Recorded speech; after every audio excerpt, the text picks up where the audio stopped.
Tem dois livros que eu acho muito especiais sobre a vida cristã. Tem dois livros que me incentivaram muito a ter uma nova forma de viver a vida cristã. Dois livros que são muito importantes para minha jornada como crente. Um desses livros é Disciplinas Espirituais de Donald S. Whitney. Nesse livro ele vai falar sobre nós devemos ter disciplina diante de Deus. Nós devemos ter disciplina nas áreas de práticas espirituais, como por exemplo, a oração, a leitura da palavra, a adoração, jejum, evangelismo. E o destaque que eu acho muito importante nesse livro é o destaque para nós não irmos fazermos simplesmente as coisas pela vontade que nós vamos ter, mas pelo fato de que a disciplina que nós vamos nutrir ali nos levará a uma vida com Deus melhor, a ter uma vida com o Senhor melhor. Não é simplesmente uma ação mecânica, mas é uma coisa que nós nos esforçamos para podermos nutrir diante do Senhor. E um segundo livro, que é o que nós vamos ver um pouco aqui nesse vídeo, é este daqui, Experimentando Mais de Deus, de Tim Chester. Se eu pudesse lhe indicar dois livros para a sua vida cristã, para você ter uma vida melhor com Deus, seriam esses dois livros: Disciplinas Espirituais e Experimentando Mais de Deus. Pelo título já nos chama a atenção, porque eu acredito que todos nós, como crentes, nós queremos experimentar mais de Deus. Se você é de movimentos que não creem nos dons espirituais continuados, talvez você olhe para as pessoas que creem nesses dons miraculosos ainda nos dias de hoje e ache que falta alguma coisa na sua vida espiritual porque você não consegue ter aquele fervor como essas pessoas podem ter ou podem viver. E não apenas por isso, mas, por exemplo, quando você participa de alguns eventos e você, ali naqueles eventos, você se sente mais motivado, como se você estivesse mais próximo de Deus. Como, por exemplo, em retiros espirituais, em conferências com algumas pregações específicas sobre algum tema de reavivamento ou algo desse tipo. E aquilo te desperta para uma vida maior com Deus e melhor. E aí a gente se sente meio que motivados a ter uma vida, uma comunhão maior com Deus. Só que a gente não sabe muito bem como fazer isso. A gente acha que pode ser eh, se dedicar mais a Deus, servir mais a Deus, ler mais a Bíblia, e realmente essas coisas nos aproximam mais de Deus. Mas, mais uma vez, o que esse livro aqui tem de bom é justamente que ele nos traz muitos insights bons sobre como nós devemos observar a vida pela ótica do Senhor, pela ótica de Deus e como nós podemos ter mais comunhão com Deus. O título já é atrativo, mas além disso, outro destaque aqui nesse livro é porque ele trabalha com a Trindade, não é apenas porque muitas vezes nós vemos nosso relacionamento com Deus partindo apenas de Deus Pai, Deus Filho, muitas vezes negligenciamos Deus Espírito Santo. Mas é interessante que esse livro fala das três pessoas da Trindade. Nós devemos viver a vida espiritual com as três pessoas da Trindade. Aqui no sumário do livro, ele vai, você vai perceber, se você um dia tiver a oportunidade de ler, que ele vai fazer basicamente usando o miolo aqui, o centro do livro, seria basicamente sobre as três pessoas da Trindade e observando como as três pessoas da Trindade podem ser especificamente, nós podemos especificamente ter prazer em cada uma delas, ter mais comunhão com cada uma das três pessoas da Trindade, Pai, Filho e Espírito Santo. Os títulos desses capítulos do meio são os seguintes: em cada prazer podemos experimentar a generosidade do Pai. Em cada dificuldade podemos experimentar o aperfeiçoamento do Pai. Em cada oração podemos experimentar o acolhimento do Pai. Então, aqui são três características em relação a Deus que nós devemos ter: Deus Pai, generosidade, aperfeiçoamento e acolhimento. Sobre Jesus, sobre Deus Filho, ele coloca o seguinte: em cada falha, podemos experimentar a graça do Filho. Em cada dor, podemos experimentar a presença do Filho. Em cada ceia, podemos experimentar o toque do Filho.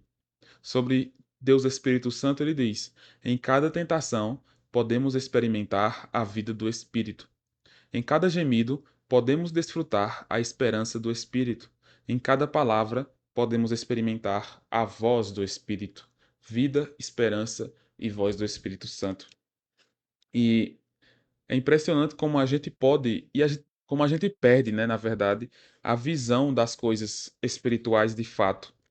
De entender que a verdadeira vida espiritual, a verdadeira comunhão com Deus, parte justamente da gente compreender mais como Deus age em nossas vidas, quem Deus é e como ele age em nossas vidas.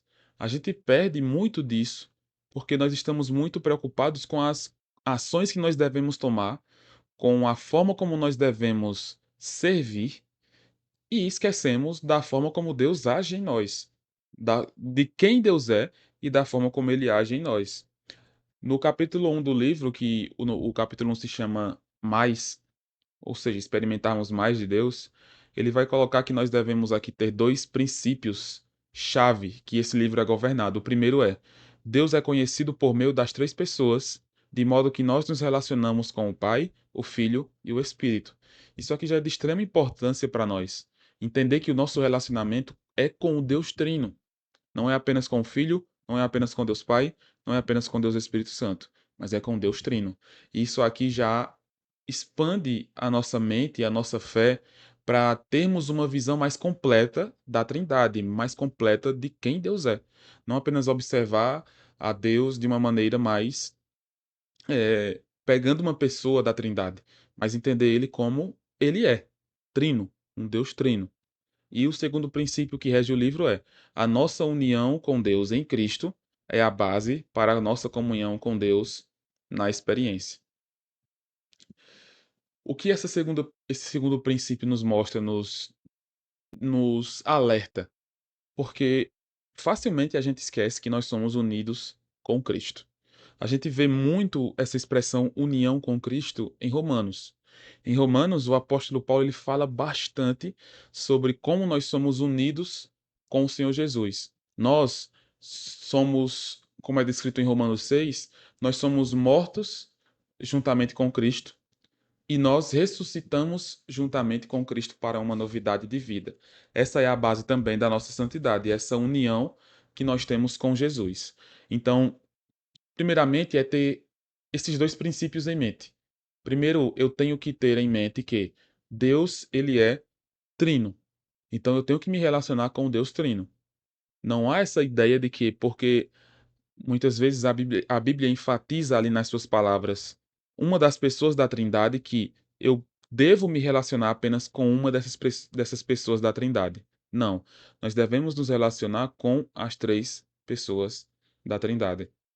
Nós devemos nos relacionar com Pai, Filho e Espírito Santo.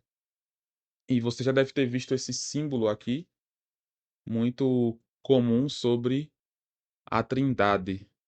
E aqui ele coloca esse pequeno gráfico para comprovar. Nós estamos aqui e nosso relacionamento é com Deus Pai, Deus Filho e Deus Espírito Santo.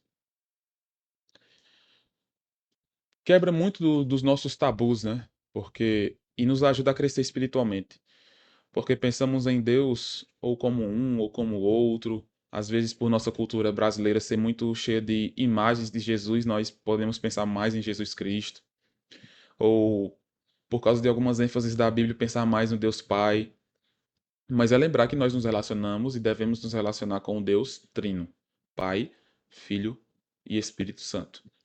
E em segundo lugar, como é colocado aqui no princípio desse livro, nos dois princípios desse livro, é que o nosso relacionamento ele deve ter por base a nossa união com Jesus. Então nós somos unidos com Jesus e por causa dessa união que nós temos com Jesus, nós podemos ter comunhão com Deus. Então não adianta de maneira nenhuma a gente achar que pode ter comunhão com Deus se a gente não for transformado de fato. Então talvez, e eu espero que não seja o caso, talvez você que me escuta esteja esperando ter uma comunhão maior com Deus mas você ainda pode ser que não tenha a salvação de fato.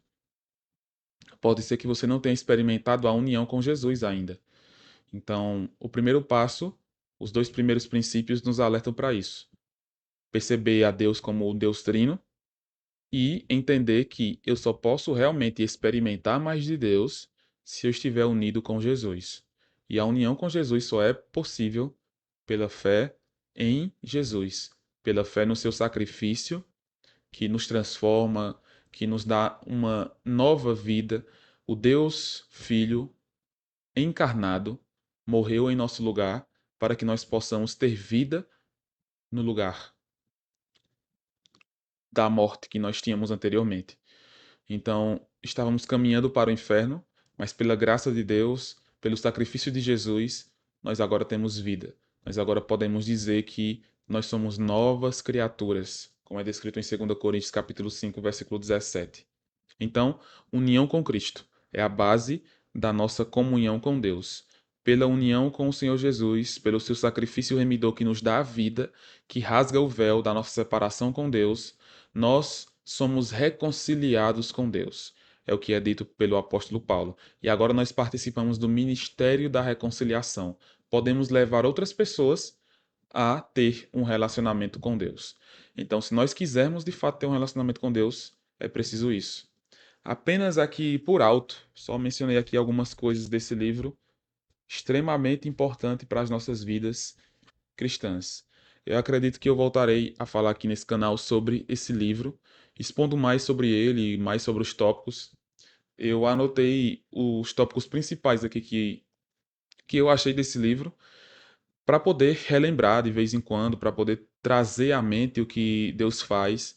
E geralmente, quando é um livro assim que é muito prático, principalmente em relação à vida espiritual, eu anoto o princípio e eu anoto o versículo que eu considero ali chave para poder me mostrar aquela realidade viva no que a palavra diz.